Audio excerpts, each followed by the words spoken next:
mulakan. Okey, cikgu. Okey. So, kejap lagi saya akan share screen. Jadi, nak minta bantuan lah. Sebab tu saya perlukan at least seorang yang ada semasa sesi kita Google Meet secara live ni. Okey, untuk tengok sama ada screen yang saya share ni, nampak ke tak nampak? Okey, saya dah share ni. Nampak tak? Sebab kadang-kadang bila saya klik, ada waktunya dia tak gerak, tak keluar. Okey, so sekarang ni nampak tak? Syafawati nampak tak yang saya share?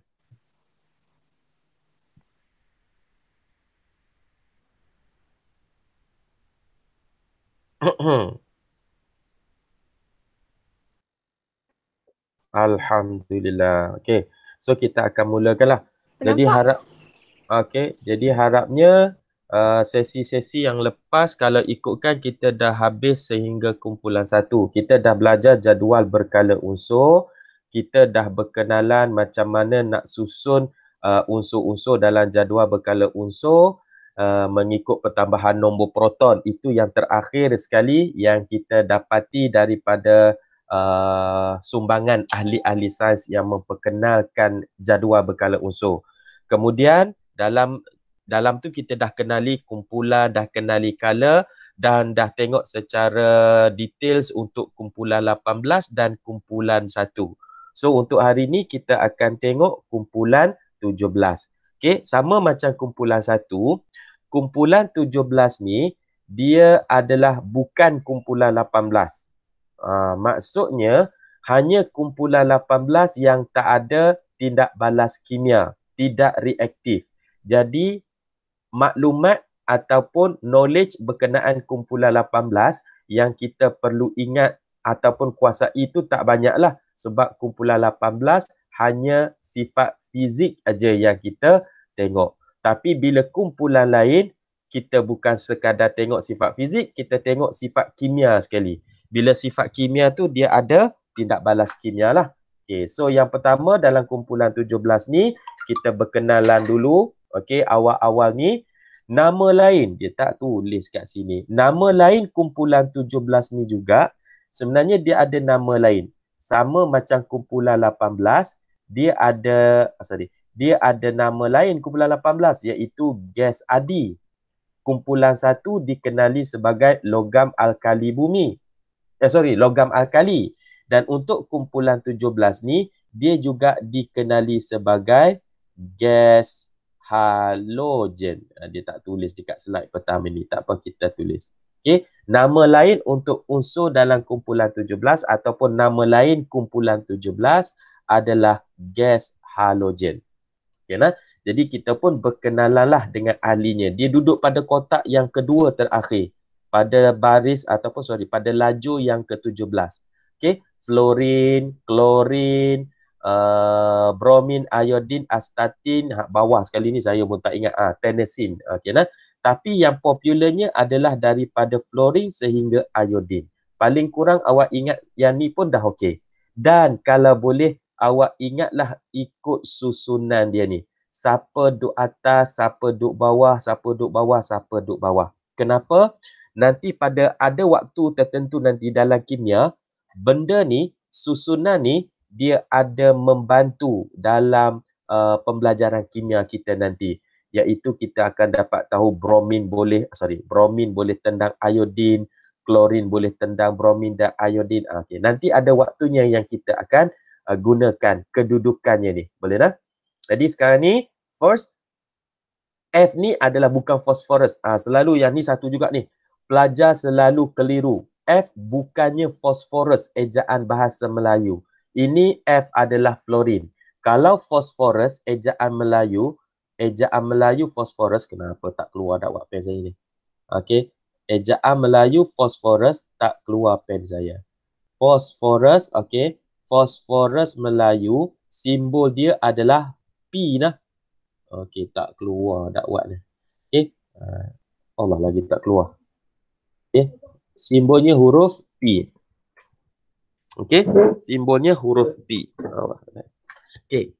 Phosphorus. Okey nah. Tapi kalau F ni apa? Fluorine. Okey nah. Jangan tertukar. F adalah fluorine. Okey, sekejap ada rakan awak yang nak masuk, saya kena admitkan. Okey, Ayuni. Ayuni yang nak masuk. Kejap lagi Ayuni sampai. Okey, selamat datang Ayuni. Kita dah mulakan kelas Cik Ayuni ya. Okey, jadi untuk awal ni, hafal kedudukannya fluorine, klorin, bromin, iodin. Okey, seterusnya kita akan tengok pula beberapa kegunaan lah. Okey, klorin digunakan dalam peluntur, iaitu ni kejap lagi bila kita buat persamaan secara kimia, tindak balas kimia yang berlaku, baru kita tahulah Clorox. Jadi klorin digunakan dalam peluntur namanya Clorox. Kalau bromin, bromox kot. Kot lah. Okay. Tapi Clorox tu sebenarnya dia jenama sebenarnya. Okay, nah? Memang dalam klorin tu, dalam Clorox tu memang ada klorin. Tetapi bukannya klorin yang pure, 100% klorin. Dia adalah sebatian klorin. Okay, nah? Okay, nampak dah ada 3 orang yang masuk. Sambil-sambil saya duduk cakap-cakap ni, boleh tak tulis nama dekat ruangan chat? Okay, nah? Sebab yang kehadiran secara online Google Meet, kita akan rekod sebagai kehadiran online. Yang tak hadir dalam Google Meet, kehadiran secara offline. Okay, tolong tulis dekat ruangan chat nah. Okay, jadi Clorox ni bukannya sebab dia klorin juga, tapi memang asalnya syarikat Clorox ni menggunakan klorin di dalam salah satu bahan untuk buat peluntur dia tu. Okay. Kemudian kita ada bromin digunakan sebagai bahan dalam pemadam api. Kita ada iodin sebagai disinfektan. Yang ini awak gunakan istilah masa belajar bio. Disinfektan adalah untuk apa? Disinfektan untuk apa? Ke tak masuk lagi entah dalam tajuk bio. Disinfektan. Ataupun ubat iodin. Kita gunakan sebagai ubat apa? Ubat luka. Okey. Tak apa, saya tanya, saya jawab. Okey. Kalau yang tak boleh on mic tu harapnya boleh tulis dekat ruangan chat pun tak apa. Okey. Ayuni, Kristina dah tulis nama. Syafa tak tulis nama lagi. Syafa ke tinggal je Google Meet ni. Pergi duduk masak apa agak Syafa? Okey. So, iodin sebagai disinfektan. Okey, seterusnya kita berkenalan lagi dengan kumpulan 17 ni. Baru dia tulis nama lain bagi kumpulan 17 adalah gas halogen. Jangan bubur S dekat belakang lah. Tu ejaan orang putih. Okey, jadi namanya yang lain adalah gas halogen. Okey, pertama kita akan tengok dari segi perubahan sifat fizik. Okey. Okey, Syahid in the house now. Okey, perubahan sifat fizik. Okey, dari segi sifat fizik, untuk gas halogen, kumpulan 17, dia hampir lebih kurang sama dengan kumpulan 18. Sebab apa? Kumpulan 18 pun adalah gas, kumpulan 17 pun adalah gas. Okey nah? Jadi, saya suka bila buat perubahan fizik apabila menuruni kumpulan, saya akan buat by size dia. Okey, yang Allah, Ctrl Z. Sorry. Yang berada di atas, saiz atomnya kecil. Yang berada di bawah, saiz atomnya besar. Masa kumpulan 18 pun saya lukis macam ni. Kumpulan 1 pun saya lukis macam ni. Kumpulan 17 pun sama. Dan lepas ni kumpulan lain pun sama. Memang menuruni kumpulan, saiz dia semakin bertambah. Sebab apa? Bila semakin menuruni kumpulan, bilangan petala yang berisi elektron juga adalah bertambah. Jadi confirm, bila ke bawah, petalanya bertambah. Ingat nah? Okey. Dari segi sifat fizik kumpulan 17, dari segi kumpulan 17, okey. Oleh kerana dia gas halogen. Jadi yang pertama kita akan tengok dari sudut takat lebur dan juga takat didih. Takat lebur dan juga takat didih. Okey, apabila menuruni kumpulan. Takat lebur, takat didih menuruni kumpulan adalah semakin bertambah. Bertambah. Okey. Ingat nah, kumpulan 17, kumpulan 18, 16, 15, kategori-kategori yang bukan logam ni, yang gas ni, okey, bila makin besar, makin ke bawah, takat didih bertambah. Dia tak sama macam logam. Hak sebelum ni kita belajar kumpulan 1, hak kelas yang lepas kumpulan 1 logam, kumpulan 1, kumpulan 2, hak tu geng-geng logam. Bila semakin ke bawah, takat lebur, takat didih mereka berkurang. Itu logam. Kumpulan 1, kumpulan 2. Okey, boleh ingat, tolong ingat. Kumpulan 17 semakin bertambah ke bawah. Bila semakin ke bawah, bertambah. Dan reason dia sama masa kita belajar kumpulan 18. Kenapa takat lebur, takat didih bertambah bila menuruni kumpulan? Jadi macam saya cakap sebelum ni, whatever dia cakap, soalan bagi, jika dia kata takat lebur, takat didih tinggi, confirm. Yang pertama adalah kita akan bagi tahu reason dia, ikatan antara zarah. Kalau kita tak tahulah, tapi dalam kumpulan 17 zarah dia adalah molekul. Okay, nah? Molekul zarah dia. Ikatan antara molekul kumpulan 17, zarah kumpulan, okey. Okey, ahli kumpulan 17 ni semakin bertambah kuat, semakin kuat, bertambah. Ejaan tu, tulisan tu pandai-pandai no? Ikatan antara molekul kumpulan 17 makin bertambah kuat, bertambah kuat. Jadi bila bertambah kuat, dia memerlukan banyak tenaga haba untuk memutuskannya.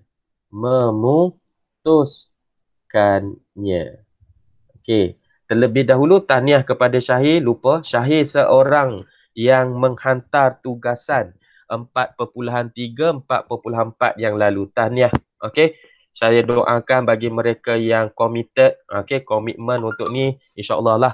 Di peringkat awal memanglah nampak macam susah kimia ni, tapi kalau dengan komitmen, committed buat, insya-Allah, okey, kita akan berjaya. Yang lain-lain pun saya doakan juga. Boleh nak? Jadi nanti soalan akan tanyalah. Contohnya dekat atas ni kita ada fluorin, dekat bawah contohnya kita ada iodin. Soalan akan tanya, bandingkan takat lebur, takat didih antara fluorin dengan iodin. Jadi kalau pelajar nak cakap, takat lebur, takat didih, iodin lebih tinggi. Kenapa? Ikatan antara molekul iodin lebih kuat. Iodin memerlukan lebih banyak tenaga untuk memutuskannya. Boleh lah. Tapi kalau ada pelajar yang nak jawab sebaliknya, takat lebur, takat didih, fluorin lebih rendah.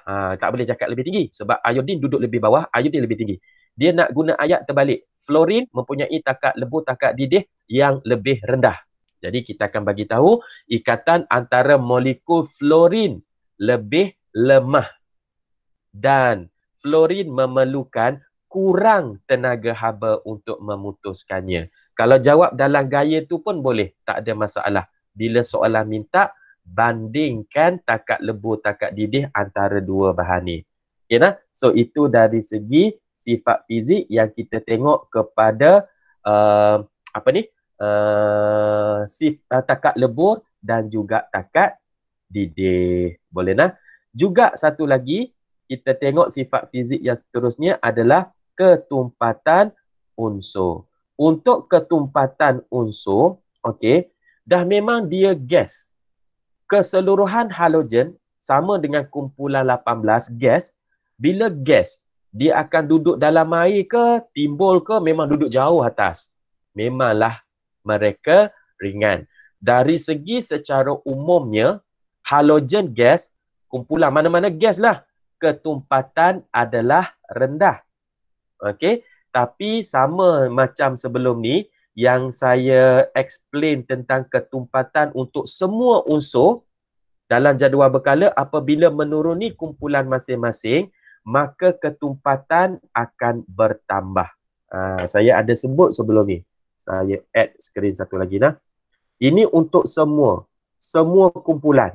Bukan hanya kumpulan 18, tapi kumpulan 1 ke 13 ke 12 ke. Okey. Sebab apa? Dekat atas, dia cuma ada satu petala.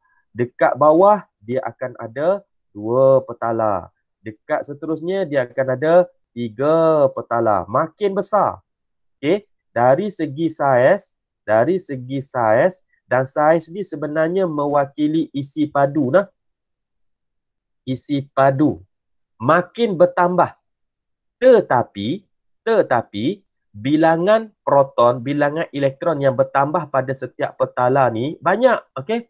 Dari satu unsur ke unsur yang ke bawah, dia cuma tambah satu petala je yang bertambah. Okey, tambah satu petala je. Yang ni pun dari sini ke sini pun dia cuma tambah satu petala sahaja. Okey, dari segi saiz.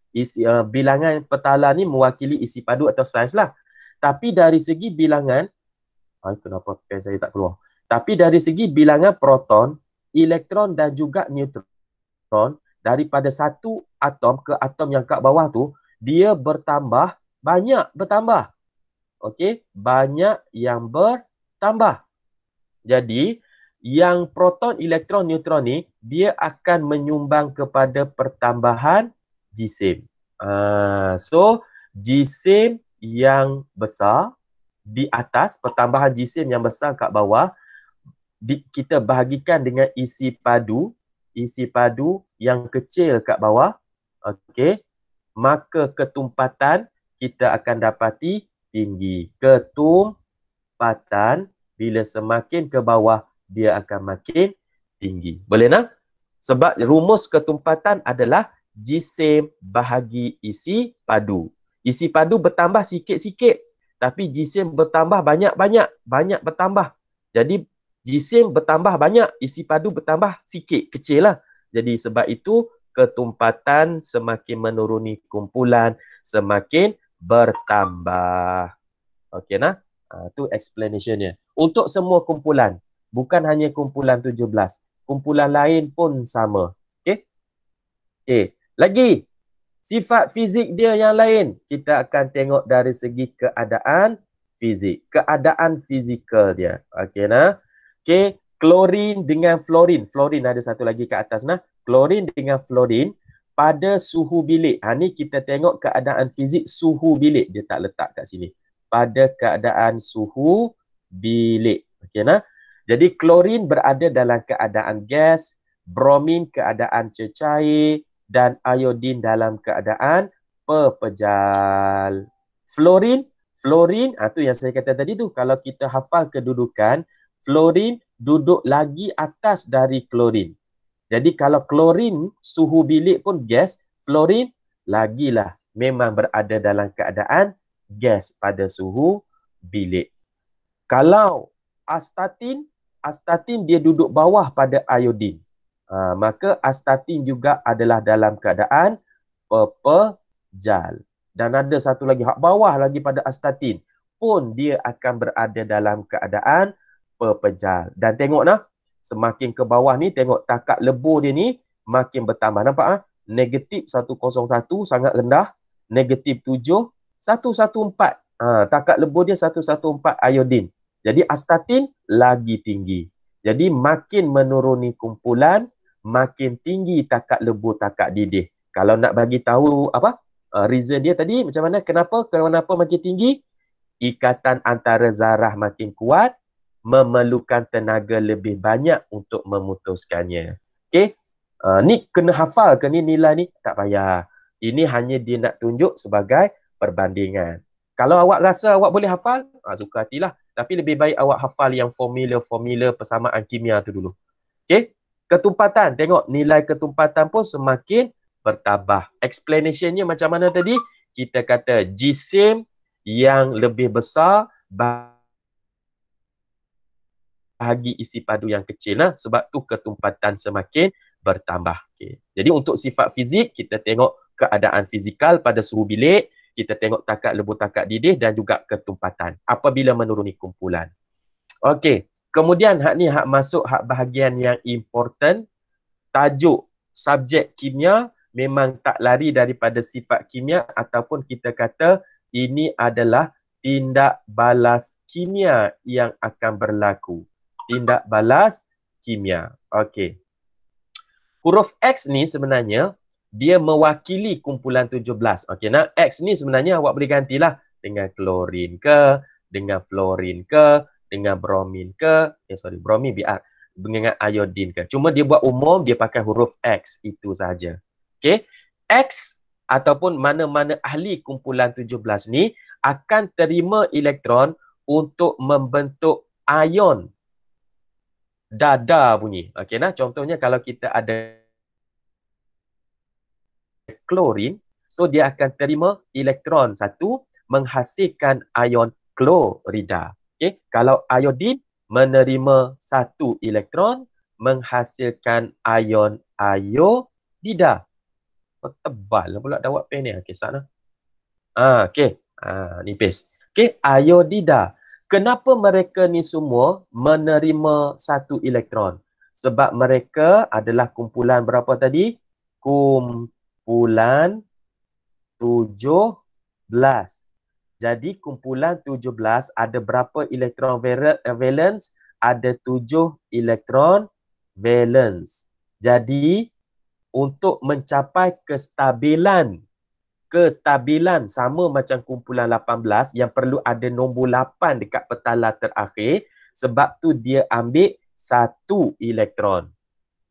Tapi itulah nasib dia. Bila ambil satu elektron, dalam unsur tersebut, dalam zarah tersebut, berlaku lebih satu elektron, maka dia akan dapat ion yang bercas negatif 1. Contohnya klorin. Asalnya klorin, dia ada proton 17. Dia ada elektron juga 17. Sebab itu susunan elektron klorin adalah 2, 8, 7. So, nak bagi jadi 288 sama macam kumpulan 18 yang dah stabil tu. Jadi klorin ni kena ambil satu elektron, kena tambah. Jadi bila tambah satu elektron, proton dia masih kekal 17. Tetapi elektron dia sudah bertukar menjadi 18. Lebih satu elektron dia. Sebab tu cas pun negatif 1. Okey, dengan namanya pun dah berubah. Klorin, klorida. Iodin, iodida. Bromin, bromida. Da di belakangnya akan muncul. Boleh nak? Setakat ni boleh ikut? Boleh, cikgu. Boleh. Ada 3 orang aja yang isi nama. Ada lagi seorang yang tak isi nama ni. Ada Ayuni, ada Kristina, ada Syahid. Syafa yang tak isi nama. Syafa masih lagi bersama ke Syafa? Tu kata ni, Syafa ni pergi masak ke apa? Ya, cikgu ada. Ada. Tulis nama dekat ruangan chat tu. Okey. Duk bau macam ada goreng-goreng ni. Okey, Syafawati masak apa? Okey. Sifat kimia unsur kumpulan 17 yang lain okey, bila kita dah tahu sifat kimia unsur kumpulan 17 adalah dia akan ambil elektron. Masa dalam tindak balas kimia, so kerja dia nak ambil apa? Dia nak ambil elektron orang punya lah. Nak bagi cukup dia 18 tu. Okey nah. Jadi sebelum kita pergi lebih detail tindak balas kimia yang berlaku, kita akan tengok sama macam kumpulan 1, kereaktifan dia apabila menuruni kumpulan. Okey nah. Kereaktifan. Sebab kumpulan 1 tak sama. Kumpulan 1, kalau yang dah tengok kita punya video yang lepas, kumpulan 1 dia semakin ke bawah semakin reaktif. Kumpulan 18 memang kita tak cerita lagi walaupun dia gas. Sebab kumpulan 18 dia tidak reaktif. Sebab dia dah ada cukup elektron dekat petala dia. Jadi kumpulan 17 ni sama ada hak duduk atas ke, hak duduk bawah ke, okey. Elektron valence-nya adalah 7. 1, 2, 3, 4, 2, Allah Akbar. 4, 6, Allah Akbar. Okey, 7. Okay, nah? Saya tak buat petala-petala hak belah dalam tu, okey?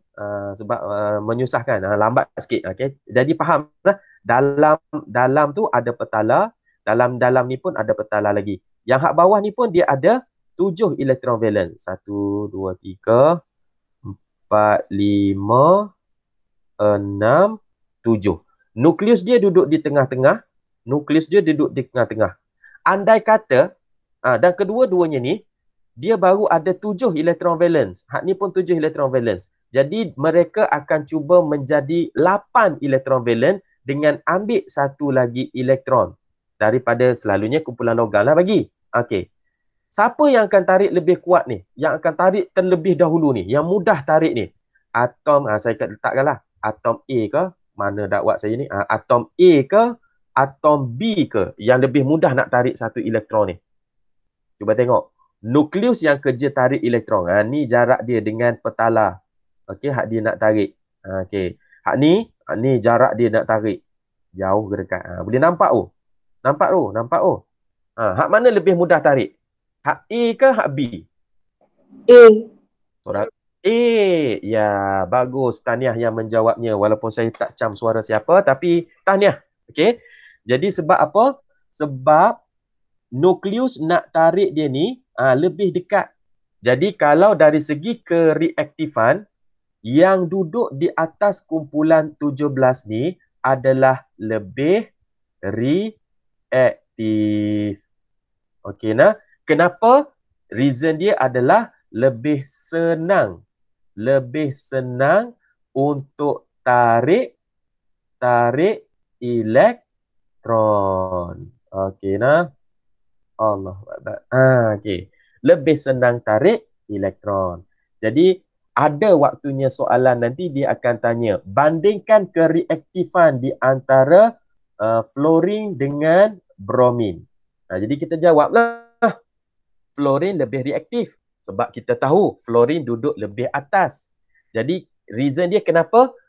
Atom fluorine lebih mudah menarik elektron apabila bertindak balas. Sebab saiznya yang kecil, tarikan nukleusnya lebih kuat, lebih senang nak tarik elektron. Sebab tu tadi saya minta awal-awal tadi tu, masa slide awal tu, kita ingat susunan kedudukan. Fluorine, klorin, bromin dan juga iodin. So bila dia tanya, minta banding kereaktifan ni, kita tahu hak duduk di atas tu, belah atas tu adalah lebih reaktif. Okey. Jadi tindak balas dia pun lebih ganas lah. Okey, lebih cepat berlaku. Okey, so kita selesai dari segi kereaktifan. Duduk atas lebih reaktif. Reason dia senang tarik elektron. Kenapa nak tarik? Sebab dia sudah ada 7 elektron valent. Jadi untuk mencapai kestabilan, dia mesti nak jadi 8. Jadi kerjanya memang tarik elektron. Jadi antara hak atas dengan bawah, dua-dua nak tarik, hak atas lebih senang tarik. Okey. Okey, jadi kita tengok satu-satu tindak balas kimia yang pertama untuk kumpulan 17. Inilah. Klorin bertindak balas dengan air, dapat asid hidroklorik dan satu lagi asid hipoklorus. Ini namanya adalah asid hipoklorus. Okey. Dan asid hipoklorus ni adalah sejenis asid lemah lah. Nanti dalam tajuk asid base kita belajar lagi. Bab berapa asid base ni? Rasa 3 4 juga. Ini lambat lagi nak sampai. Selepas ikatan kimia baru ada asid base. Okay? Jadi asid hipoklorus ni, ni dia ada tulis juga ni. Asid hipoklorus ni adalah sejenis asid lemah. Dan asid hipoklorus inilah yang digunakan dalam Clorox tadi tu sebagai ejen pencuci. Dia tak pakai asid hidroklorik. Kenapa? Pakai asid hidroklorik, ini asid kuat, bukan sekadar kotoran. Dengan pakaian-pakaian sekali akan hilang lah. Dia akan jadi repuk, hancur pakai, jadi koyak. Okay? Tapi itulah zaman sekarang anak muda ramai yang suka pakai pakaian koyak. Okay? Bukan pelajar air putih dalam, pelajar sekolah lain. Kan? Okay? Syahir suka pakai seluar jeans koyak tak, Syahir? Keluar suara sikit, Syahir. sekali sekala? Tak ada. Dah, bagus. Cahaya bagus. Okey nah. Jadi untuk persamaan kimia ni, macam biasalah, kerja kita lah untuk mengimbangkan dia. Tapi sini macam biasa, di sebelah kiri klorin ada 2, belah kanan pun ada 2. Balance. Hidrogen belah kiri ada 2, belah kanan pun ada 2. Balance. Alhamdulillah. O belah kiri ada 1, O belah kanan ada 1. Alhamdulillah, balance. Kita tak perlu tambah apa-apa nombor dekat depan. Jadi selepas ni awak bolehlah cuba. Ini dia bagi contoh klorin. Tapi katakanlah kita ada fluorin. Bateri saya punya gadget ni rasa slow kot. Bila saya nak tulis tu dia macam gegar-gegar. Kalau fluorin yang bertindak balas dengan air. Allah, slownya saya punya tulisan. Fluorin bertindak balas dengan air. So dia akan keluar apa? Sama macam yang ke atas. Satunya, dia konsep dia macam ni sebenarnya. Dalam H2O, kita ada ion H+, kan? Kita ada ion OH. Dalam fluorin, dia mesti berdua sebab dia molekul. So, ada 2 fluorin kat dalam tu sebenarnya. Jadi, satu fluorin akan bergabung dengan H. Satu lagi fluorin dengan OH. Itu yang dapat kat sini nanti HF. Dan satu lagi kita akan dapat HOF. Dia terbalikkan sikit. Tadi ni OH. Tapi sekarang dah jadi HOF. Jadi kalau tadi HCl, asid hidroklorik. HF, asid hidrofluorik. Kalau bromin, asid hidrobromik. Kalau iodin, asid hidroiodik. Tukar tang huruf tu aja. Kalau OCl, hipochlorus. OF, hipofluorus. Bromin, hipobromus. Iodin, hipoiodus. Bunyi macam pelik lah. Tapi itulah namanya. Boleh nah? Letak hipo. Hipo ni sebenarnya merujuk kepada air ni yang ada OH kat dalam tu. Hipo kan badak air. Kan? Tahu kan? Hipo badak air. Hippopotamus tu. Okay. So, itu adalah merujuk hipo. Okay. Hipo. Tu yang pertama. Klorin ataupun mana-mana kumpulan 17 bila bertindak balas dengan air akan dapat 2. Asid biasa 1, asid hipo 1. Okey nah. Seterusnya. Tindak balas dengan logam besi yang panas. Okey nah. Dia kena ada logam besi panas. Ni dia tak tulis kat sini ni. Okey nah. Kita kena buat tanda sebenarnya nah. Yang ni dia tak buat tanda. Okey. Besi ni yang panas. Okey. Dia nak besi ni dalam keadaan panas. Okey. Panas. Bila bertindak balas dengan kumpulan halogen, tadi ada klorin, sekarang kita pakai bromin sebagai contoh. Dia terus akan jadi Fe yang bercas 3. Kalau ikutkan Fe,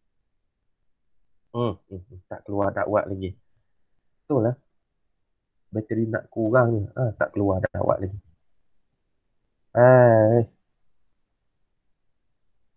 Mana pen saya? Saya punya pen. Okay, ada. Kalau ikutkan Fe ni, dia ada 2 ion. Iaitu ion 2 positif dan juga ion Fe yang 3 positif. Ni yang dihafal dalam formula cation. Ingat tak?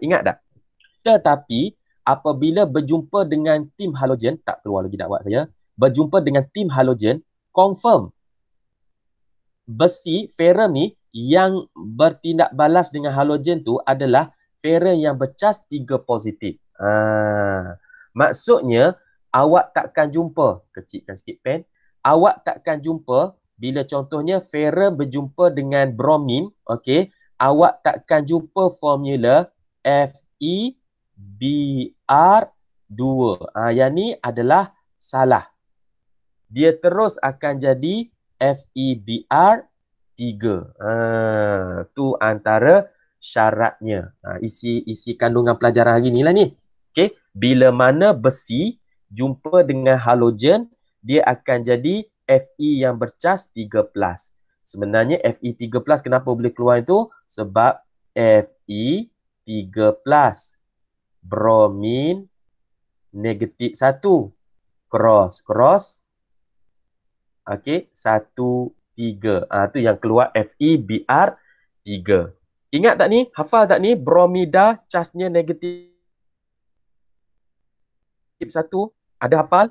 Semua kumpulan 17 bukan hanya bromida, iodida, klorida, fluorida. Semuanya adalah bercas negatif 1. Kenapa? Sebab mereka kumpulan 17 ada 7 elektron valen, maka akan ambil 1 elektron. Sebab itu semuanya bercas negatif 1. Jadi kumpulan 17 negatif 1. Andai kata suatu hari nanti kita jumpa satu soalan X dah biasa dah. Katakanlah huruf apa? Y. Mana dah Y? Y adalah kumpulan 17. Apa dia Y? Tak tahu. Klorin ke bromin, iodin ke apa, kita tak tahu. Dia kata Y adalah unsur kumpulan 17. Jadi apakah cas untuk Y? Negatif 1 juga. Sebab kita tahu apabila dia kumpulan 17, 7 elektron valen, dia akan ambil 1 elektron untuk bertindak balas. Okey?